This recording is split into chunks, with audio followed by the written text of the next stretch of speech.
Doreen believed that even the most profoundly deaf child had some residual hearing that you could coax out, that child could learn to talk by listening. The training that she gave me is the ability to hear, to listen, and to speak. Mom's greatest accomplishment was her vision to see that children born deaf and hearing impaired could learn to listen and talk.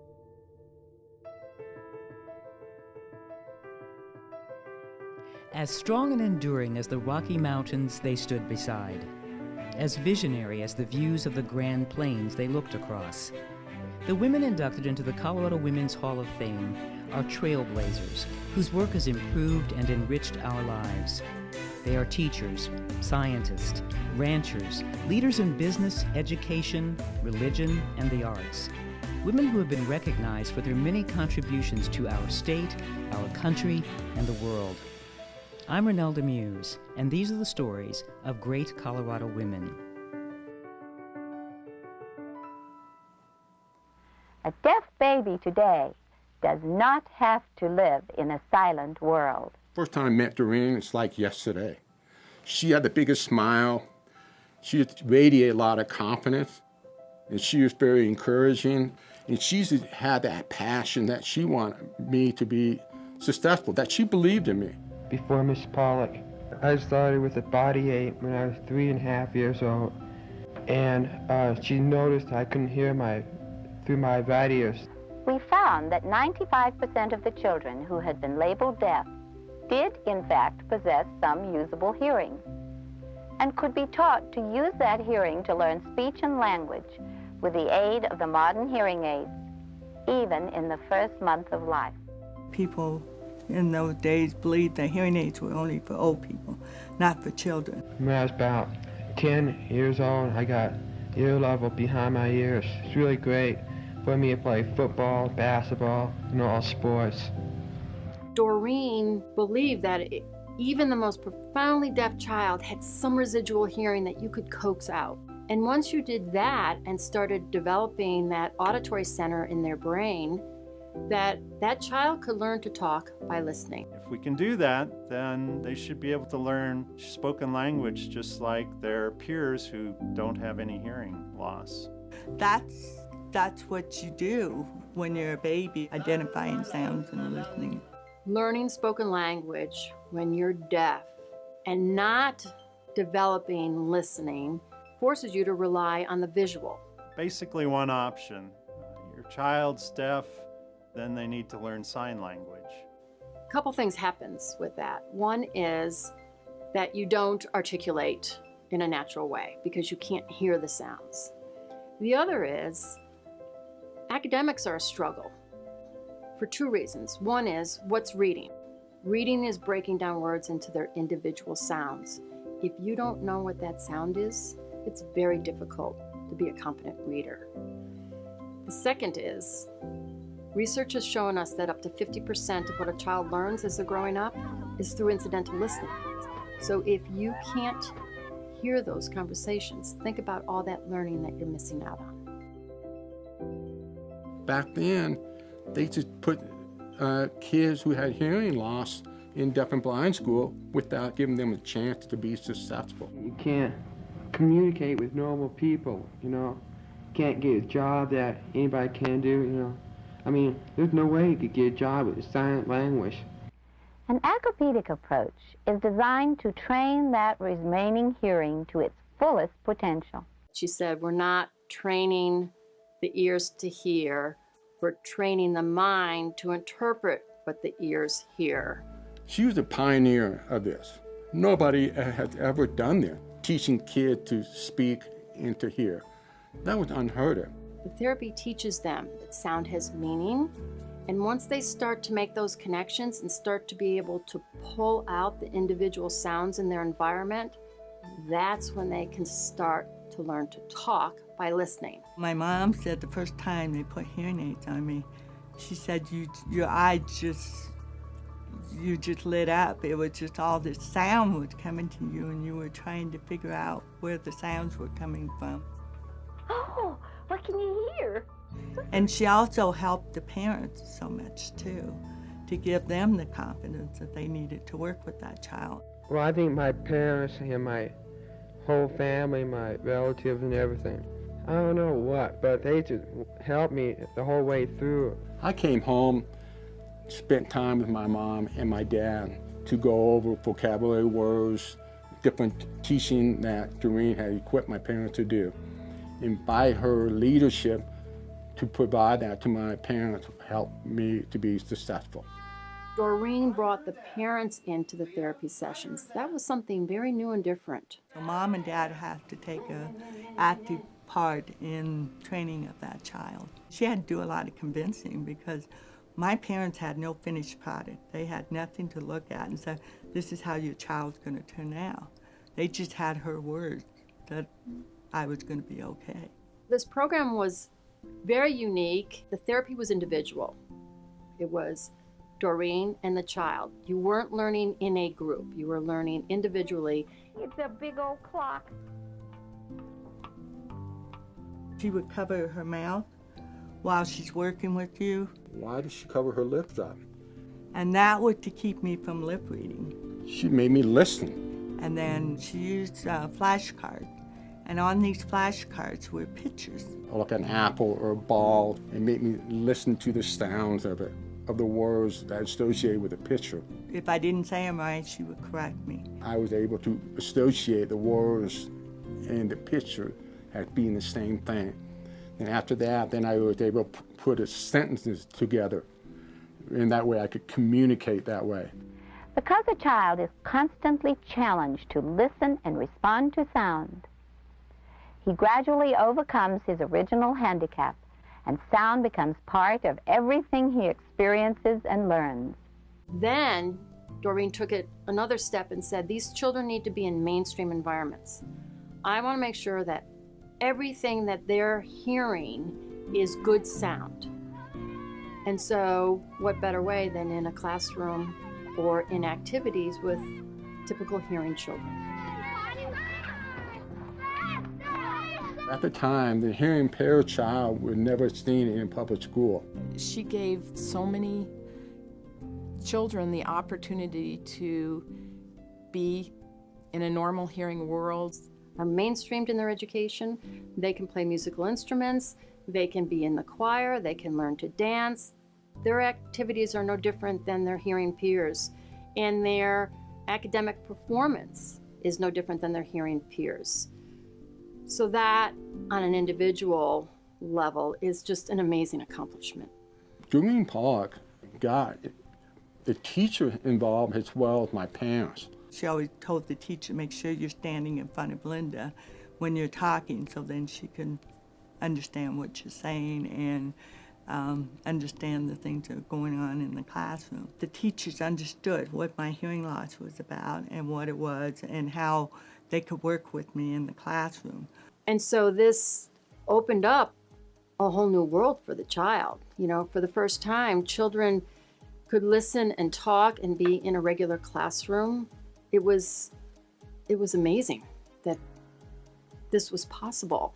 So Miss Pollack did something that was very revolutionary. Learning to listen was the pathway to speech. And she was right. The science is only now catching up with what she knew intuitively.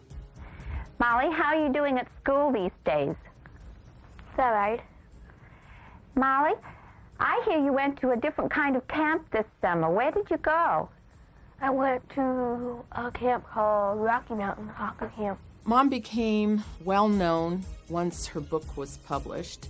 It was the book used in all universities and internationally, and so I think people started wanting to come learn from the master. My mom never did what she did for the purpose of getting recognition. She had a totally different drive, and that was to really help people.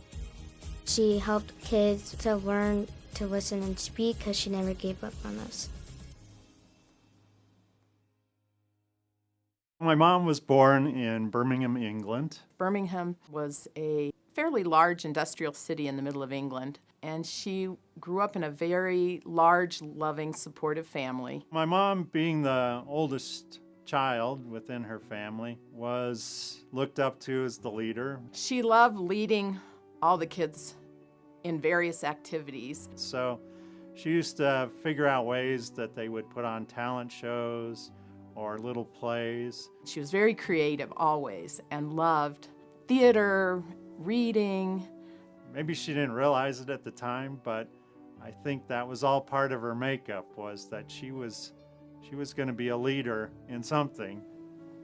She actually got into high school early and was 16 when her high school principal took Mom to Children's Hospital and showed her the speech clinic. At that moment, she knew that was what she wanted to do.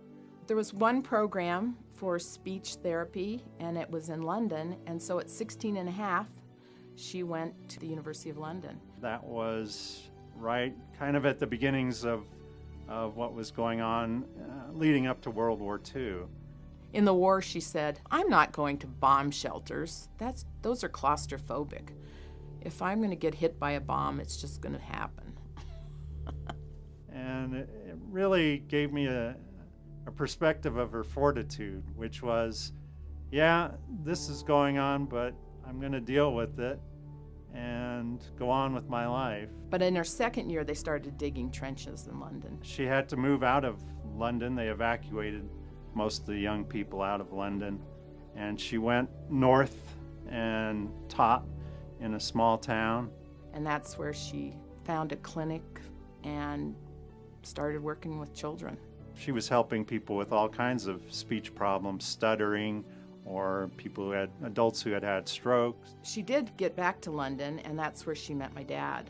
My dad was German, and he'd escaped, actually, through Czechoslovakia to the coast, and I think he had an uncle in London, and so he came to London, and they were in boarding houses next to each other, and they met and fell in love. After the war, London had been bombed pretty badly, and I think they were both ready for a new start. One day, my father came home with 2 one-way tickets to the U.S. and said, "I'm going. If you want to come with me, I have a ticket for you." It was hard to keep in touch with people, so she knew she'd be leaving her family when she came to the United States. I think it took some time, but eventually my mom decided, yeah, that would be the right thing to do. My parents came to America in 1947. They were living in New York, and my mom initially actually worked in an insurance agency selling insurance, and my dad was working as an engineer.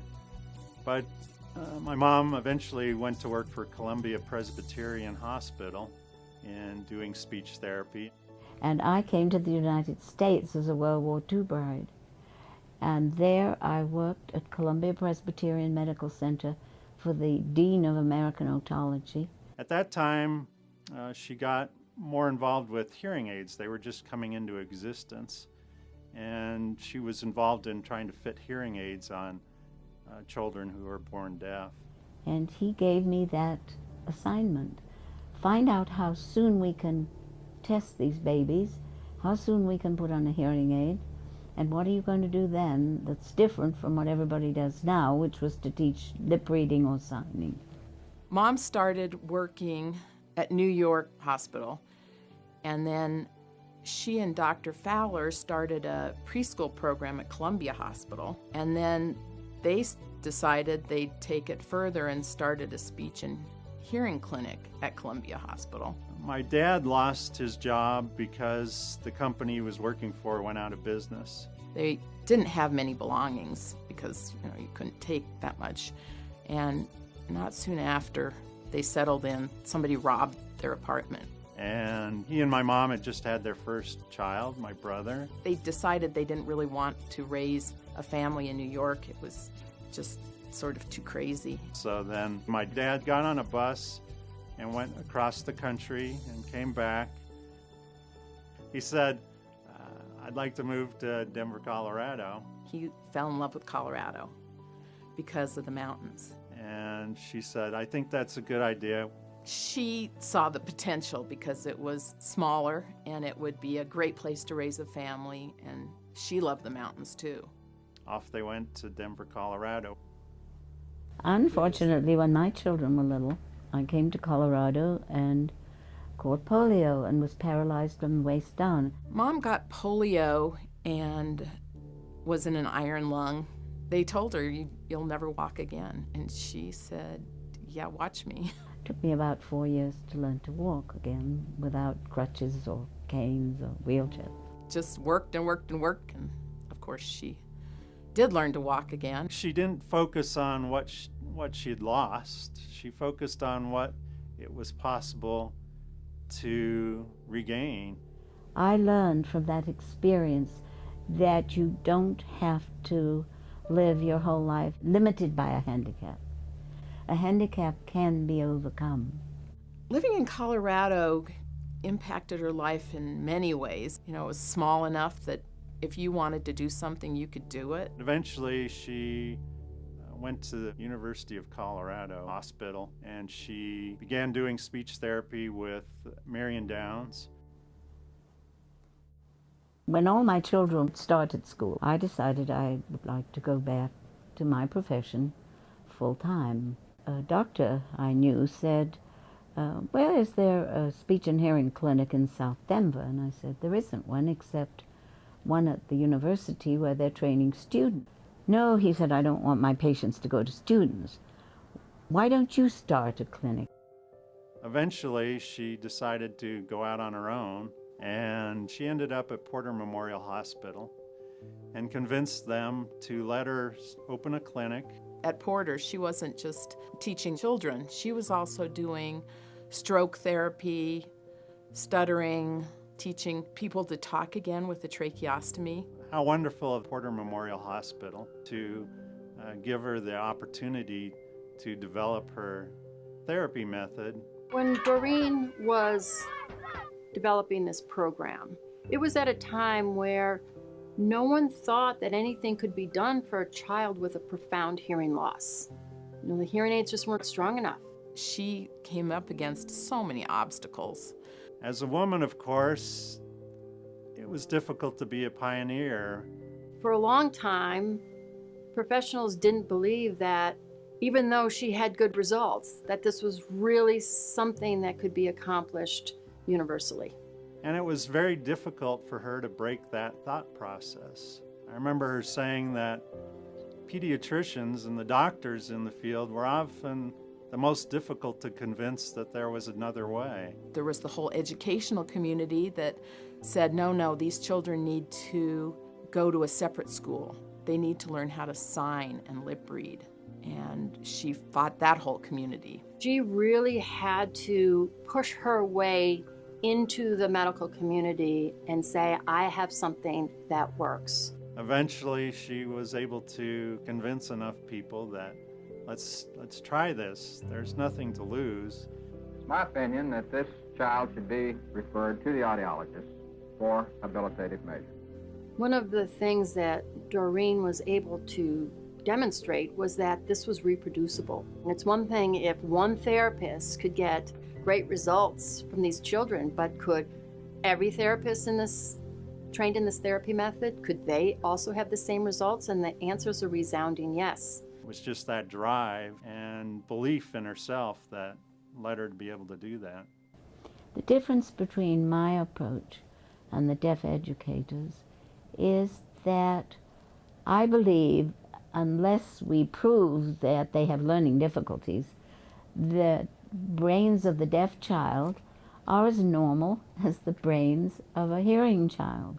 That is, they're pre-programmed to learn spoken language. In the 70s, she began to travel to various conferences to give speeches. Professionals would want to actually hear from her directly. And they opened clinics where they were. She just had that confidence and that ability to reach out and help these people. Some of the parents came to me who were very pleased with the way their children were progressing.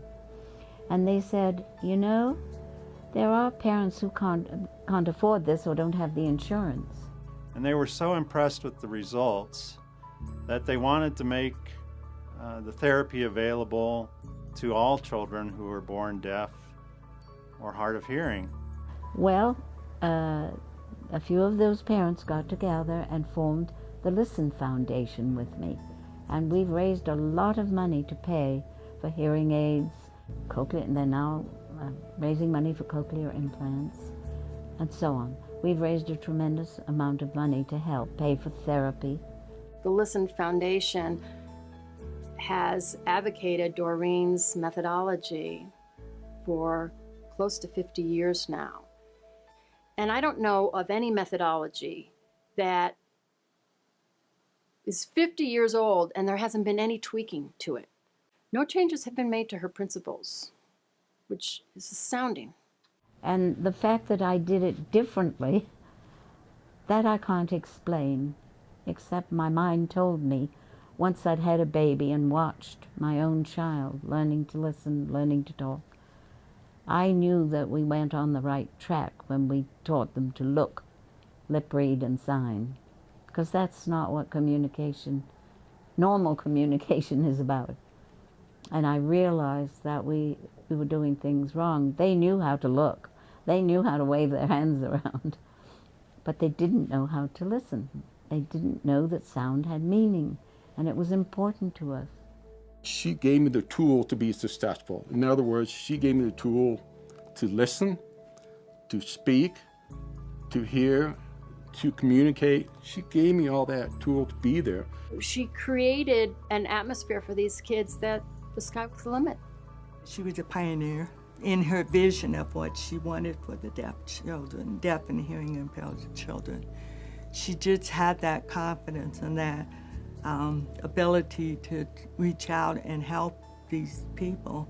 And so I think what she would like people to know, that one person can make a difference, that if you have a vision and you have a passion, follow it, because you can make a difference. You can make a difference to so many people. And she made a difference to people really all over the world. She got knocked down a few times, as they say, but she always managed to get back up and continue on. Mom had an inherited kidney disease. Polycystic kidney disease, or PKD. They said you'll lose kidney function, and eventually she did. I think for her, just that time away from doing the things she would rather have been doing was a struggle. She waited as long as possible to start dialysis because she knew once she started dialysis there was no going back. Later in life, she suffered from macular degeneration. It was, I think, one of her hardest diseases to have because she was such a writer, such a reader, and it really made it hard to do that. Throughout her life, I would say she had this drive and determination and focus that allowed her to overcome things that most of us would not have done. She was an advocate for the deaf people, that she was wanting to help them to be all they could be. At the end of her life, she said, "I've led a very full life, and I feel very comfortable in what I've accomplished." She gave us hope. At the time, there was no hope. My mom's greatest accomplishment would be that she was able to teach this method to other professionals in her field and really allow all these children who were born deaf or hard of hearing to learn to use listening and spoken language. She believed that she could do it, and she believed in herself. Today, there are approximately 36 countries that have certified auditory verbal therapists, now known as listening and spoken language therapists, that have received the certification to provide this therapy. So you asked me what her legacy would be? I would say teaching children to listen and speak, to be integrated into society today. And I could actually really talk with my family and communicate, and so I could understand other people and make friends and be just like a normal kid. She loved watching the kids grow up and graduate from high school. She'd graduate from college, get married, have children. She has pictures and cards from all the life cycles of all of her students. She saw a situation where she thought people were being treated differently because of something, a characteristic, not a handicap, but a characteristic, which was that they had hearing loss. And she believed that you didn't need to treat them differently. You just needed to give them different tools and provide maybe a different way of teaching them, and they could grow up to function just like anyone else. The number of children that have benefited from this therapy is in the tens of thousands at this point. I took so much credit for the success I had in my life. But you know what? All that credit really deserved to go to Doreen Pollack. She made me successful today. She was like my second mom. And I wanted to get back to her, what she did for me. She was my speech therapist, and she also was my friend. When I grow up, I want to be either like a therapist or audiologist. Oh, I love that lady. I mean, she's a gold. She has a heart of gold, and I would do anything for her. I would give her a big thank you and thank her for making my life so normal.